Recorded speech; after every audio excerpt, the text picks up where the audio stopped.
ಕರಾವಳಿಗರಿಗೆ CM DKShi ಭರ್ಜರಿಯಾಗಿರುವಂತ good news ಕೊಟ್ಟಿದ್ದಾರೆ. 23 ಕಂಬಳಕ್ಕೆ 1.15 ಕೋಟಿ ಅನುದಾನ ಘೋಷಣೆ ಮಾಡಲಾಗಿದೆ.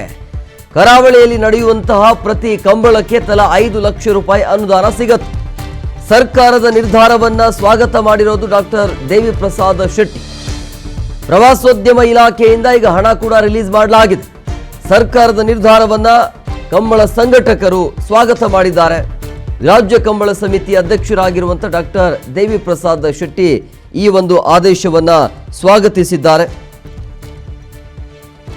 ಕಂಬಳಕ್ಕೆ ಈ ರೀತಿಯಾಗಿರುವಂತಹ ವಿಶೇಷ ಅನುದಾನವನ್ನ ರಾಜ್ಯ ಸರ್ಕಾರ ಘೋಷಣೆ ಮಾಡಿರೋದು.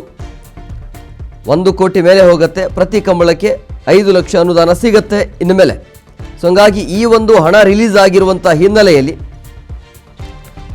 ಕರಾವಳಿ ಭಾಗದ ಜನರು ಖುಷಿಯಲ್ಲಿದ್ದಾರೆ. 2025-26ನೇ ಸಾಲಿನ 23 ಕಂಬಗಳಿಗೆ ಒಟ್ಟು 1.15 ಕೋಟಿ ರೂಪಾಯಿ ಅನುದಾನ ಬಿಡುಗಡೆ ಆಗಿದೆ. ಪ್ರವಾಸೋದ್ಯಮ ಇಲಾಖೆಯಿಂದ ಹಣವನ್ನು ರಿಲೀಸ್ ಮಾಡಲಾಗಿದೆ. ಸರ್ಕಾರದ ನಿರ್ಧಾರವನ್ನು ಕಂಬಳ ಸಂಘಟಕರು ಸ್ವಾಗತಿಸಿದ್ದಾರೆ. ರಾಜ್ಯ ಕಂಬಳ ಸಮಿತಿ ಅಧ್ಯಕ್ಷರಾಗಿರುವಂಥ ಡಾಕ್ಟರ್ ದೇವಿ ಪ್ರಸಾದ್ ಶೆಟ್ಟಿ ಸ್ವಾಗತವನ್ನು ಮಾಡಿದ್ದಾರೆ. ಮುಖ್ಯಮಂತ್ರಿ ಡಿಕೆಶಿ ಕಂಬಳ ಆಯೋಜಕರಿಗೆ ಸಿಹಿ ಸುದ್ದಿ ಕೊಟ್ಟಿದ್ದಾರೆ. ಉಡುಪಿ ಮತ್ತು ದಕ್ಷಿಣ ಕನ್ನಡ ಜಿಲ್ಲೆಗಳ ಕಂಬಳಗಳಿಗೆ ಇದರಿಂದ ಅನುಕೂಲ ಆಗತ್ತೆ ಅಂತ ಅವರು ಹೇಳಿಕೆಯನ್ನು ಕೊಟ್ಟಿದ್ದಾರೆ. ಹಂಗಾಗಿ ಎಲ್ಲೆಲ್ಲಿ ಕಂಬಳ ನಡೆಯುತ್ತೆ, ಕರಾವಳಿ ನಡೆಯುವಂಥ ಪ್ರತಿ ಕಂಬಳಕ್ಕೆ ತಲಾ 5 ಲಕ್ಷ ರೂಪಾಯಿ ಅನುದಾನ ಸರ್ಕಾರದಿಂದ ಸಿಗ್ತಾ ಇದೆ. 23 ಕಂಬಳಿಗೆ 1.15 ಕೋಟಿ ಅನುದಾನ ಘೋಷಣೆ ಆಗಿದೆ.